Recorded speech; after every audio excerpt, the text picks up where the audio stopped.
Let's hear it. Early in the morning, Ramanujan was talking to all these wild trees. It was morning time, and college was in session. The boys coming to and going from college started making fun of Ramanujan after seeing him talking to the trees. But one of the curious boys came to Ramanujan and said, "Why are you doing this? Is this plant listening to you?" Ramanujan smiled and said, "If you talk to someone with the inner soul of your mind, then he definitely listens to you. It doesn't matter what thing is in this universe, because it is nature that creates the universe. The consciousness of the entire universe is present in this nature, which we can see with our inner mind." Vivekananda says, meditate on the embodied form and try to become one with the formless form. Speak to God in a trance. Now I have handed over everything to you. Whatever is there in my life is yours and will remain yours. You see, I am free for the time being. I have walked holding your finger. I will keep walking holding your finger. Who do I have in this world except you? No one is mine, only you are mine.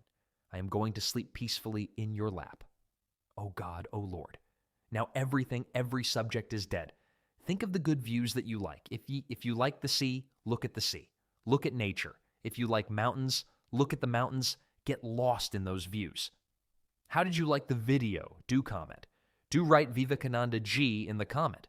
Swami Vivekananda says, the person who thinks that I am very weak in comparison to others, that person becomes weak. Because Swami G says, it is the weakness of the mind that makes a person weak.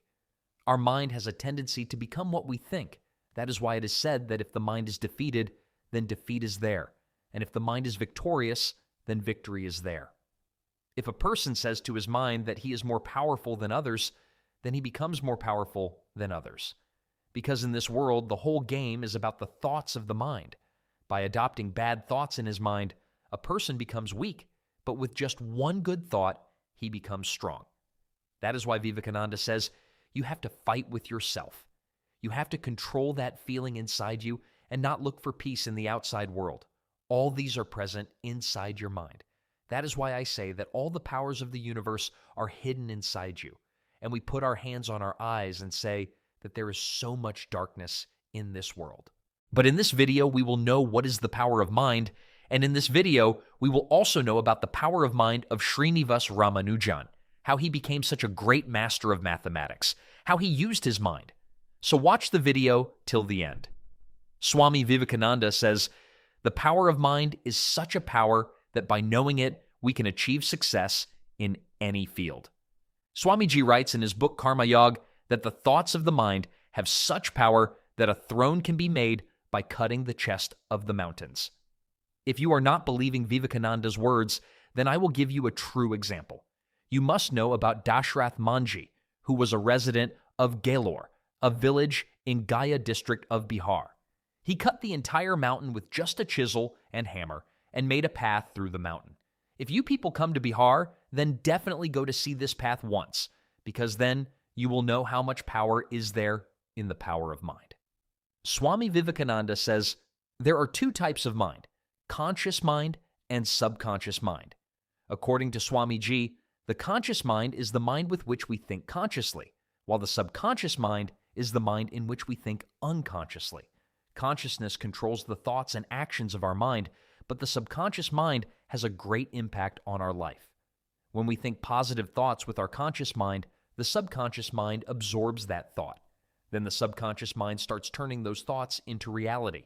For example, if we think that we can be successful in this field, then the subconscious mind will tell us to do the necessary work to be successful. Similarly, if we think that we can be healthy, then the subconscious mind will start motivating us to do the necessary work to stay healthy. Swami Vivekananda says, that is why I say that to know the depth of our mind thoroughly, we have to meditate, because meditation is the process through which we can know ourselves. Who am I? What is the purpose of my body being on this earth?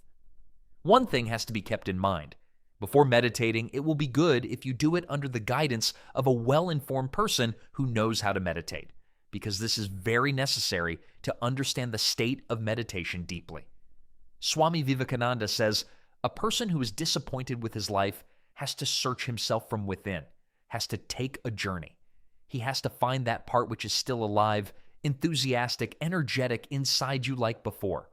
No matter how many difficulties come in your life, you just have to tell your inner self everything is fine. Swami Ji says when you do this, all your difficulties will gradually go away. I myself am a witness to this. Once my health had become very bad.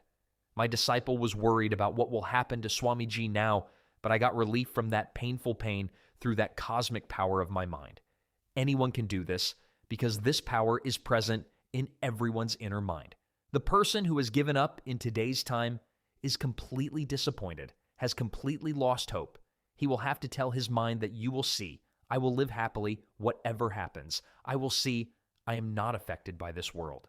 Swami Vivekananda says, the person who considers himself above this world, who has the pride of being alive, he is a true karma yogi.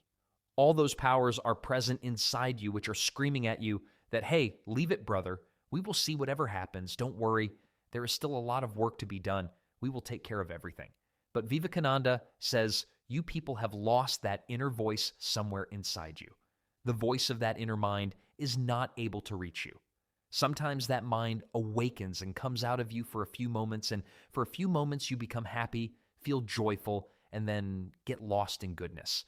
But as soon as you make a mistake in recognizing that inner mind, depression, and sadness surround your mind again. Swami Ji says, if you start feeling worry and sadness, then that small mind is still alive inside you. Focus all your attention on it. You should think that it is also me who is screaming that we have to live now, we have to get out of this cage, we have to bring it out, you have to realize that good part of yourself. Swami Vivekananda says, friends, this is just a sleep. Wake up from this sleep. Awaken the energy inside you. Morning time will be very difficult.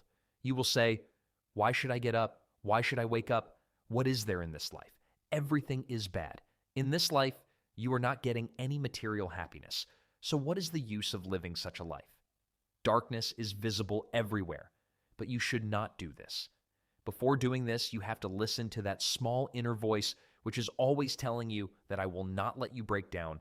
That is why I say, get up, wake up, do not stop until you achieve your goal. Friends, if your mental state has become negative, you are depressed, troubled, under stress, then you should not pay attention to the thoughts that are troubling you.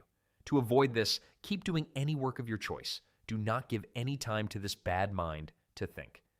Vivekananda says, every human being is positive. He sees the world with a fresh eye, but as soon as memories come back in the mind, he again becomes negative. Swami Ji says, whichever God, Allah you believe in, you have to recite them, meditate on them, because this is the best way to get peace of mind, and one thing you have to write for 10 minutes. Regarding your thoughts for that day, the work you have to do, whatever is important, you have to decide that I will live today well, I will do my good deeds.